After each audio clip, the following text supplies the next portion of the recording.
평안하셨습니까? 송지호입니다. 하루가 30시간이었으면 좋겠다. 이런 생각 해보셨습니까?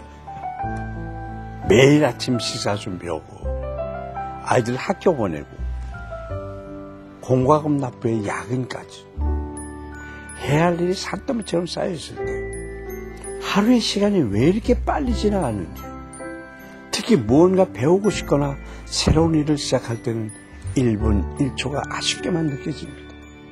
그럴 때 모래시계를 한번 떠올려 보는 건 어떨까요?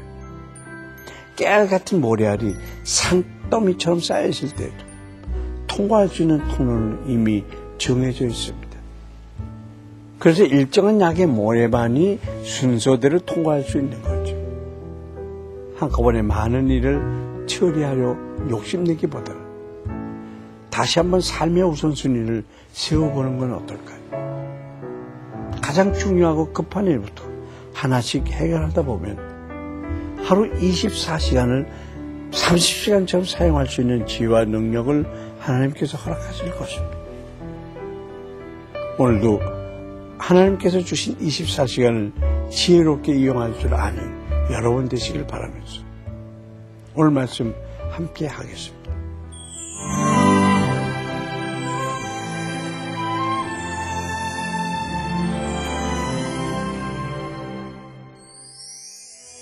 오늘 보실 말씀은 사도행전 7장 18절부터 36절까지입니다.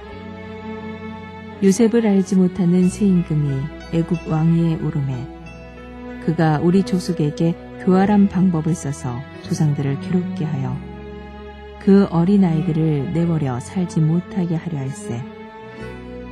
그때에 모세가 났는데 하나님 보시기에 아름다운지라. 그의 아버지의 집에서 석 달 동안 길리더니 버려진 후에 바로의 딸이 그를 데려다가 자기 아들로 기르매 모세가 애굽 사람의 모든 지혜를 배워 그의 말과 하는 일이 능하더라. 나이가 40이 되매 그 형제 이스라엘 자손을 돌볼 생각이 나더니 한 사람이 원통한 일 당함을 보고 보호하여 압제받는 자를 위하여 원수를 갚아 애굽 사람을 쳐 죽이니라. 그는 그의 형제들이 하나님께서 자기의 손을 통하여 구원해 주시는 것을 깨달으리라고 생각하였으나 그들이 깨닫지 못하였더라. 이튿날 이스라엘 사람끼리 싸울 때 모세가 와서 화해시키려 하여 이르되 너희는 형제인데 어찌 서로 해치느냐 하니 그 동물을 해치는 사람이 모세를 밀어뜨려 이르되 누가 너를 관리와 재판장으로 우리 위에 세우느냐. 내가 어제는 애굽 사람을 죽임과 같이 또 나를 죽이려느냐 하니 모세가 이 말 때문에 도주하여 미디안 땅에서 나그네 되어 거기서 아들 둘을 낳으니라.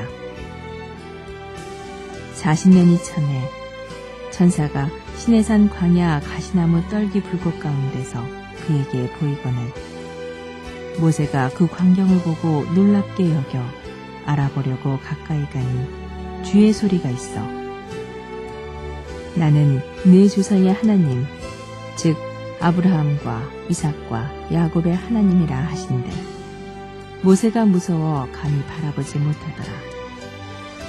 주께서 이르시되 내 발의 신을 벗으라. 내가 서 있는 곳은 거룩한 땅이니라. 내 백성이 애굽에서 괴로움 받음을 내가 확실히 보고 그 탄식하는 소리를 듣고 그들을 구원하려고 내려왔노니 이제 내가 너를 애굽으로 보내리라 하시니라. 그들의 말이 누가 너를 관리와 재판장으로 세웠느냐 하며 거절하던 그 모세를 하나님은 가시나무 떨기 가운데서 보이던 천사의 손으로 관리와 속량하는 자로서 보내셨으니 이 사람이 백성을 인도하여 나오게 하고 애굽과 홍해와 광야에서 40년간 기사와 표적을 행하였느니라.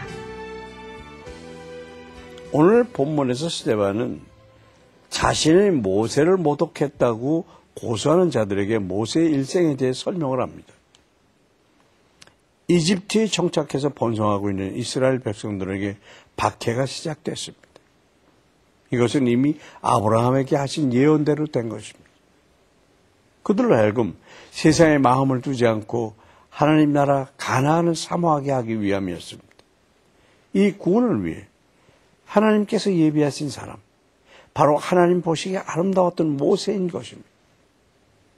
하지만 이스라엘 백성들은 하나님께서 보내주신 그들의 구원자를 알아보지 못했고 도리어 누가 너를 관리와 재판장으로 우리 위에 세웠느냐라고 하면서 모세를 밀어내려고 했습니다.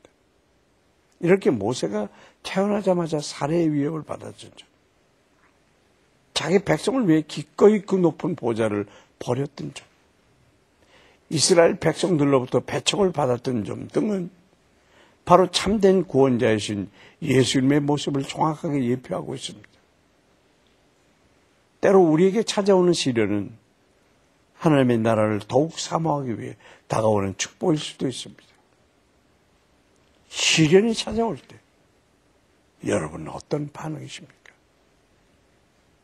광야로 도망한 모세는 그곳에서 40년 동안이나 나그네로 지내고 있었습니다.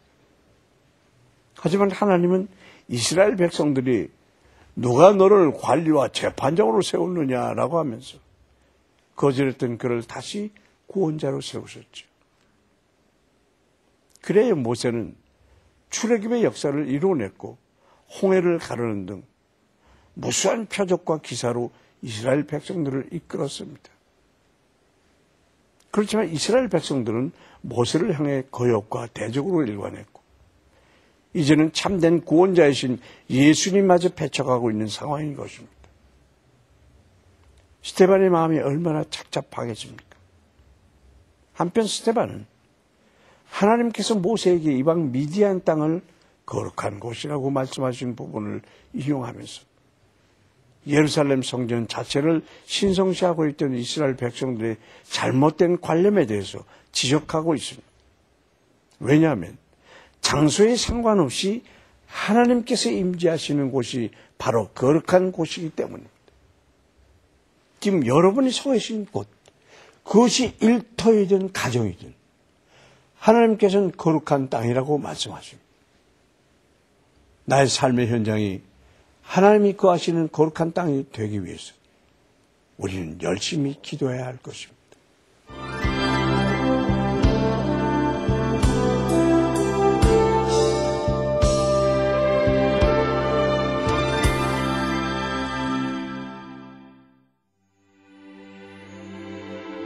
사랑과 은혜가 풍성하신 하나님 아버지, 오늘도 저희들에게 소중한 하루를 열어주심에 감사드립니다.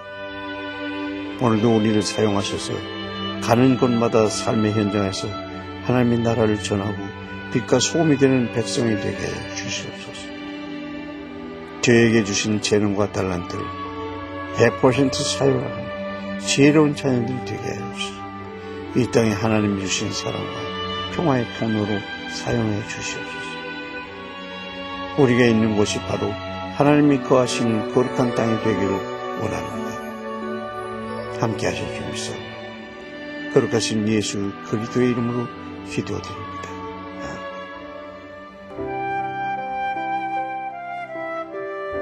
캄보디아의 수호이 청년들은 하루 종일 바나나와 송진을 채집해 생계를 유지합니다. 그런데 최근 수호이 마을이 외지인들의 불법 벌목과 환경 변화로 인해서 큰 고통을 받고 있습니다.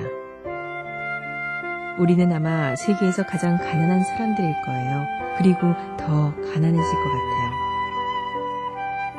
가난과 절망으로 살아가고 있는 수호이인들에게 예수님만이 진정한 희망임을 보여달라고 기도합시다. 사람의 심장은 하루에 10만 번가량 뛴다고 합니다. 몸속의 혈액은 하루에 약 2억 7천만 킬로미터를 달리고 있습니다. 하루에 숨쉬는 횟수는 무려 2만 3천 번이라고 합니다. 아무런 노력도 없이 이 모든 것이 정상적으로 돌아가고 있다면 이것이 기적이 아니고 무엇이겠습니까? 지금 숨을 쉬고 있고 이 자리에 함께 있을 수 있는 것 그 자체가 얼마나 감사한 일입니까? 지금 이 순간 하나님이 주신 최고의 선물이라는 생각으로 오늘 하루를 감사하는 삶, 찬양하는 삶 되기를 바랍니다. 송재일 큐티도에 올라오서 마치겠습니다. 감사합니다.